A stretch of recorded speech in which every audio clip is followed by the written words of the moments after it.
Good morning everyone. Welcome back to our online class again. In the last class we have discussed how an empire is ruled कि एक बड़े साम्राज्य प्रशासन कैसे होता है। हमने एग्जांपल लिया था मौर्यन एम्पायर का, जब पाटलिपुत्र कैपिटल थी और महत्वपूर्ण एरिया थी, उसमें डायरेक्ट कंट्रोल था। Then after provinces are made, उसके बाद कुछ प्रांत बना दिए गए where governors are kept to rule. जब गवर्नर्स रखे गए, mostly governors are from the ruling families और द प्रिंसेस। और उसके बाद हमने देखा था जो फॉरेस्ट एरिया थे उनको लगभग इंडिपेंडेंट छोड़ा गया था, but they are supposed to provide the product which they get from the forest. जो वनों से मिलने वाली चीजें हैं उनको प्रोवाइड कराएं ऑफिशियल्स को। अब हमारे पास इसी मौर्यन साम्राज्य के सबसे महत्वपूर्ण शासक अशोक के बारे में, यूनिक रूलर, यूनिक क्यों बोला गया, देखिए अशोक था। उसने जब शासन संभाला तो महत्वपूर्ण शासकों में से एक बड़ा साम्राज्य उनको मिला था। उसके बाद अशोक ने अपनी जितने भी डिटेल हैं अशोक के बारे में आप जहां भी देखें, जैसे आपने सारनाथ का भी जिक्र किया, उस पिलर के ऊपर भी इंस्क्रिप्शन है। इंस्क्रिप्शंस क्या होते हैं? शिलालेख, किसी हार्ड सरफेस पर लिखा जाए। तो ऐसे ही उन्होंने अपनी बहुत सारी इंस्क्रिप्शंस लिखाई हैं अपने बारे में, उसके उनके बारे में लिखी गई हैं। और कौन सी भाषा में? प्राकृत भाषा में होती थी। अशोक की जो इंस्क्रिप्शन है वो प्राकृत भाषा में थी। उनकी लिपि, जिसको हिंदी की हम बोलते हैं देवनागरी लिपि है, वैसे प्राकृत भाषा है, उसकी लिपि ब्राह्मी स्क्रिप्ट उसकी लिपि थी, उसमें लिखाई गई है।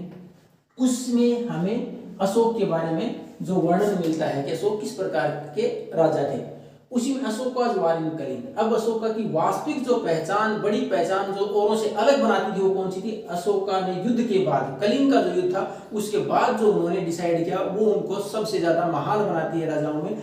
अब ये था अशोक का वार इन कलिंग। कलिंग का युद्ध था क्या कि कलिंग, ये जो कोस्टल एरिया है उड़ीसा का, उस इलाके का नाम था कलिंग पहले। जो अब हमारा उड़ीसा है, वो जो तटीय इलाका है उसको पहले कलिंग बोलते थे। उसके दौरान जब अशोका ने युद्ध लड़ा तो उसने एक इंस्क्रिप्शन में इसके बारे में लिखा है। एक इंस्क्रिप्शन में उन्होंने लिखा, जब मैंने कलिंग का युद्ध लड़ा तो उस टाइम पर आफ्टर रूलिंग फॉर 8 years, मैंने 8 साल के शासन के बाद कलिंग के ऊपर आक्रमण किया, उस जगह के ऊपर आक्रमण किया। उसमें लगभग 1.5 लाख लोगों को तो उन्होंने इम्प्रिजन, जेल, कैप्चर कर लिया था, अपने पास बंदी बनाया और लगभग 1 लाख लोग उसके अंदर मारे गए। अब उसके अंदर जब इतने सारे लोग मारे गए तो उनको थोड़ा सा उस वक्त उन्होंने देखा कि आई फेल्ट सोरो, कि मेरे को बड़ा दुख हुआ कि जो हमारे प्रिय होते हैं, एक मालिक अपने नौकर के लिए हो सकता है, हमारे रिलेटिव्स हैं, सोल्जर्स हैं, उसमें भाई बहन माता पिता सबके आपस में प्रियजन हैं, वो किस प्रकार मारे जाते हैं, इतना सारा विलाप, इतने सारा ब्लड सेड, इतना सारा खून बहा। तो उसके बाद उनको युद्ध से विरक्ति हो गई और उसके बाद इन्होंने उस इंस्क्रिप्शन में लिखा है, I adopted the new way to win the people. लोगों को जीतने का एक नया तरीका मैंने ढूंढा, वो है धम। और ये धम क्या है? It is the Prakrit word.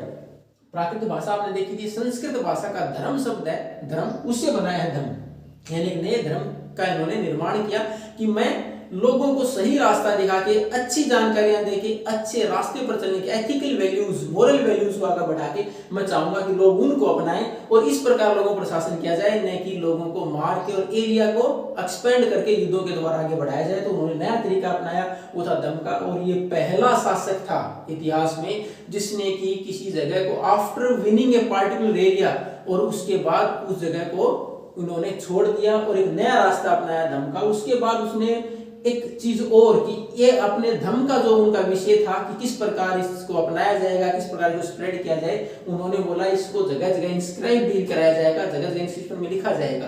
क्यों लिखा जाएगा? ताकि मेरी आने वाली जनरेशन होंगी, जो आगे आने वाली जनरेशन होंगी, वो युद्ध को न अपनाए, युद्ध का रास्ता न अपनाए और इस धर्म के रास्ते पर आगे बढ़े, इस धर्म के रास्ते पर आगे बढ़ते हुए अपना शासन चलाएं और ये सोचें कि इसको प्रचार प्रसार कैसे करना है, इससे धर्म की जो मेरी वैल्यूज हैं, एथिकल वैल्यूज या मोरल वैल्यूज, वो किस प्रकार आगे बढ़ाया जाएगा, इसके ऊपर विचार करें। इसके लिए इनके विचारों को जगह जगह इंस्क्राइब कराया गया, यानी शिलालेख या हार्ड सरफेस के ऊपर इनको लिखा गया। तो ये धर्म था क्या, इसकी महत्वपूर्ण वैल्यूज क्या कुछ थी, we are going to discuss in the next class. Thank you, next.